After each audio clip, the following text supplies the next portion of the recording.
Welcome back to Combating Imposter Syndrome, our 4-week webinar series that discusses the signs and impact of imposter syndrome on students and discusses different techniques and strategies to overcome and move through those challenges. My name is Sarah Huzar, and I am the host of this series. I am a social work intern in the Student Wellness and Counseling Center. And if you're just joining us, the previous weeks as well as this one should be available on the Wellness and Counseling Center website soon. So if you missed anything, you should be able to still access that content.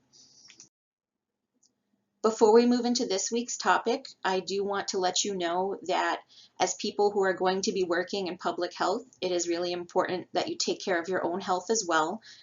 We are not able to pour from an empty cup. And so if you are struggling with either imposter syndrome or anything else right now, the counselors at the Student Counseling and Wellness Center, we're here to support you. Appointments can be made by emailing sherry.adams@sph.cuny.edu, and services are free and confidential for CUNY SPH students. So this week we're going to be talking about preventing burnout and how we can create more authentically self-affirming habits. Before we can talk about preventing burnout, we need to talk about what it is. And there is an official definition, and there's also a definition we'll be using today. So the official definition limits burnout to only occurring as a result of chronic workplace stress that has not been successfully managed. And they limit it specifically to an occupational context. For our purposes, we're going to talk about burnout either in a workplace context or an educational context. This is because I believe that higher education, the attainment of a graduate degree or a doctoral degree, that is kind of like an additional full-time job in addition to whatever other employment you may have. And so I think it would be erroneous for us to not acknowledge that and to talk about that as well. So we'll be talking about it in terms of both, but I did want you to have the official definition as well. One of the more frustrating things about burnout is we might not recognize it as it's happening. You can see from these signs that a lot of them do overlap with other emotional health and wellness concerns. They could also be the result of a toxic or ineffective work or school environment. And so it is a slow burn. We might not realize that we're burning out until we hit the wall. The wall looks like dreading going to work or school every day, having this over-encompassing feeling of exhaustion, hopelessness or helplessness as it relates to your professional goals, and especially increased use of alcohol, food, or other substances to cope. That's usually how we know that we've hit the point of burning out. I think it's also helpful to talk about signs of a toxic workplace. If people are afraid to speak up, if there's a lot of micromanaging or favoritism, aggressive or bullying behavior, gossiping, cliques, if you're expected to work late or work more hours and not be paid for them, or if anytime you suggest a change, you are hit with one of these 50 reasons not to change. This won't necessarily prevent us from getting burned out, but it could help us to determine what's in our control to change and what isn't. And that knowledge is power. One of the ways that we can take back that power and prevent burnout in these toxic environments is by really focusing on what it is that we can control. People with imposter syndrome tend to feel like if they could just work hard enough, just do enough, that they could fix things or succeed in things that are really out of their control. They try to kind of reverse engineer things so that if I say this, she'll say this, and then this won't happen. Really, the only things that we can control are in the circle. How we treat others, our actions, our words, how we take care of ourselves, our decisions, and our feelings. And everything else, what other people do or say or how other people feel, the weather, we really can't do anything about that. And that's okay. We shouldn't be expected to. That's way too much for any one person to feel that they need to address, to feel that they need to be responsible for. So really, we only need to be responsible for us, our choices, our decisions, our words, our feelings. That can be really hard for people who struggle with imposter syndrome to accept, that no matter how hard they work or what they say or what they do, that there's just some things that they don't have control over and that they won't be able to change. And so this strategy, practicing acceptance, it's not only something that we can do in a less than ideal environment to prevent burnout, but it's also something that we can do to help us recognize what is in our control and what isn't. And I want to draw a distinction between accepting a situation and resigning yourself to it. If you resign yourself to something, it means that you've decided there's nothing that you can do about it. And that can leave you feeling really helpless.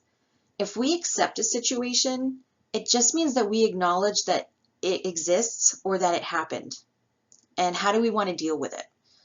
So in this case with the rain, you can see that all of these thoughts about the rain stem from wishing that you had some kind of control over the weather, which unfortunately we don't.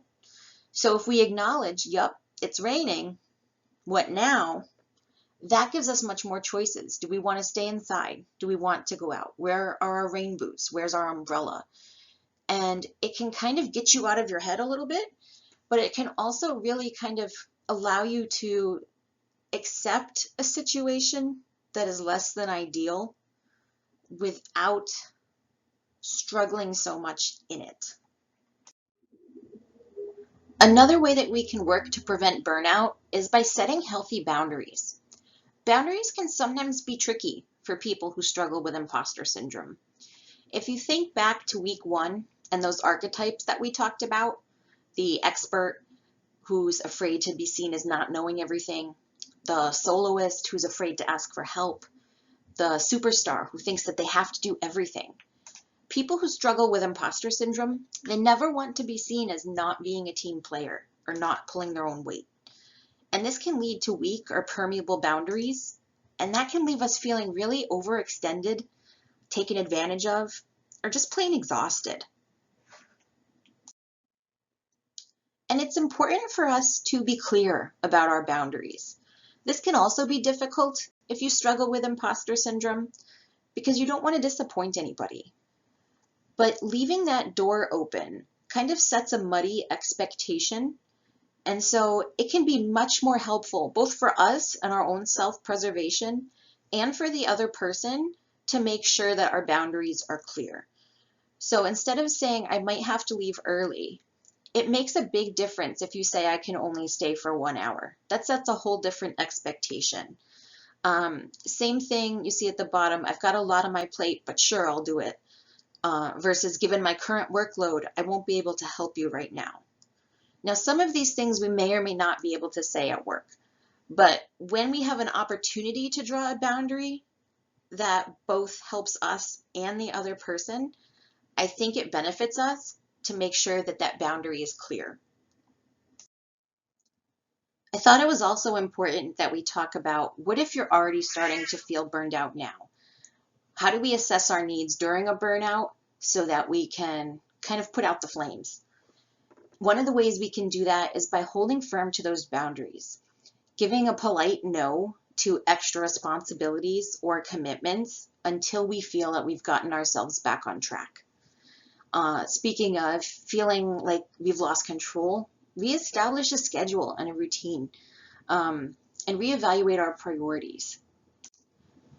Sometimes during a burnout, everything feels overwhelming and important, and it can be difficult to figure out where to begin. And so if we reorganize our goals and set tiny specific sub-goals to kind of lead up to the bigger ones, taking those small steps can really help to feel like you're back in control. Another really important way that we can combat burnout is by creating self-affirming habits.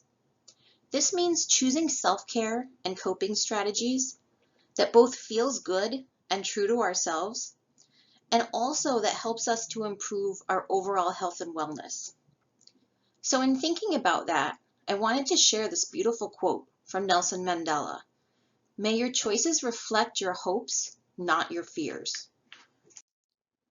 For people who struggle with imposter experience, sometimes it can feel like a lot of choices do come from fear. Fear of being found out, fear of not fitting in, fear of not being good enough or smart enough. And how radical, how self-affirming would it be if we could make choices for ourselves from a place of hope instead?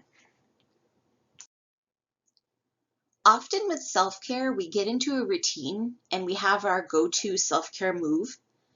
And we don't often stop to think about, is that actually the most helpful self-care for us in that moment, that day, that week? Because sometimes self-care can be difficult. Sometimes self-care is cleaning the kitchen so you have a clean place to make dinner. Sometimes it's taking the time to pay bills so that you don't have to worry over the weekend if you're going to overdraft your credit card. And so if we think about self-care not just as things that make us feel good in the moment, but things that take an active role in protecting our own well-being and happiness, we can see that there are different types of self-care. And so I want you to think about what kind of self-care feels like it would be most helpful for you. And if you're not currently doing that, are there ways or times that you can incorporate these activities into your day or into your week so that you can actively protect your well-being and happiness? Another way to look at this is to think about what your current habits are and what are you getting out of them. So you can see in this how to reset habits image, the habit you want to change, maybe it's wake up and grab your phone, because what it's giving you is energy and connection. So knowing that that's what you're really craving, that's what you really need, is there anything that you can replace that with? Again, sometimes we don't always think about what it is that we need. We just know we want to feel better. And sometimes we reach for whatever is going to make us feel better right now. And I think it can be really helpful to slow down a little bit and decide what it is we really need and how we can give that to ourselves in a healthy way. What's important to remember here too is that this is not like a New Year's resolution where tomorrow I am going to magically be this person who's instituted all these changes in my life. We can do it step by step, little by little. And we can start by just taking a minute at the beginning of the week. What are our priorities? What do we want to focus on for ourselves or for our work, for our education? And how are we going to get there? And if we get stuck, what are we going to remember? Think about weeks 2 and 3. How are we going to cultivate a growth mindset? How are we going to not focus on the negatives and remember our positives? And then at the end of the day or the end of the week, check in. How did that make us feel?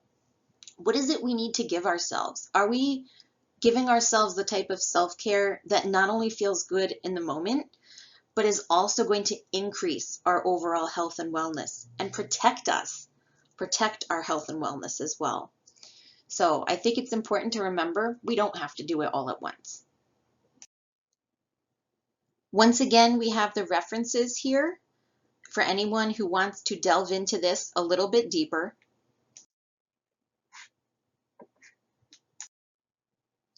And now we're going to shift into our discussion section and share our experience with burnout, our experience with shifting our self-care habits to be more affirming, to be more true to the person that we want to be.